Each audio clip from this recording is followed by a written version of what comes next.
Advocate Gunratna Sadavarte. जय जय महाराष्ट्र माझा, गरजा महाराष्ट्र माझा।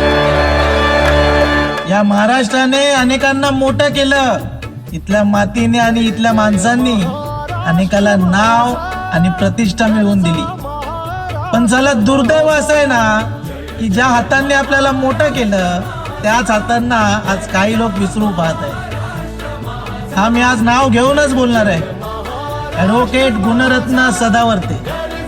ते एक चांगले वकील आहेत, कायद्याचे जाणकार पण आहेत, पण अलीकडे त्यांनी ज्या भूमिका घेतल्या आहेत ना त्या पाहून असं वाटतं की ते विसरले आहेत की महाराष्ट्र केवळ नकाशावरचा प्रदेश नाही तर ती एक संस्कृती आहे जिचा आत्मा मराठी भाषा आहे।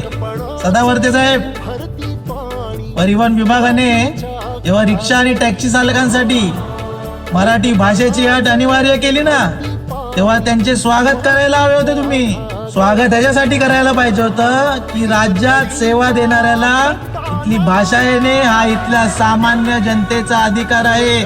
सदावर्ते साहेब, तुम्ही याला कायद्याची सक्ती म्हणता, तुम्ही कोर्टात जाण्याची भाषा करता। अहो, ज्या महाराष्ट्राने तुम्हाला ओळख दिली तिथेच तुम्ही मराठी भाषेच्या विरोधात उभे राहता। हे कोणत्या लोकशाहीत बसतं? मराठी माणसाने तुम्हाला मोठं केलं, आंदोलनामध्ये तुम्हाला पाठिंबा दिला आणि आज तुम्ही त्याच मराठी भाषेच्या अस्मितेच्या आड येता। ही केवळ एक राजकीय खेळ आहे की महाराष्ट्राच्या संस्कृतीशी केलेली प्रतारणा? सांगा ना। आम्ही कोणत्याही समाजाच्या किंवा परप्रांतीयांच्या विरोधात नाही आहोत, पण जर तुम्ही महाराष्ट्रात राहता, इथून कमवता, तर तुम्हाला इथली भाषा सन्मानाने बोलता आलीच पाहिजे, हे सांगा त्यांना।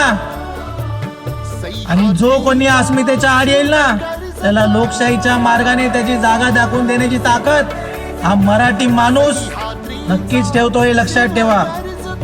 सत्ता आणि राजकारण येतं जातो, पण आपली भाषा आणि अस्मिता चिरंतन ठेवायची असते। सदावर्ते साहेब, आणि आम्ही सगळे तयार आहोत, मराठी तरुण तयार आहे तुमच्या सोबत लढायला। जय हिंद, जय महाराष्ट्र।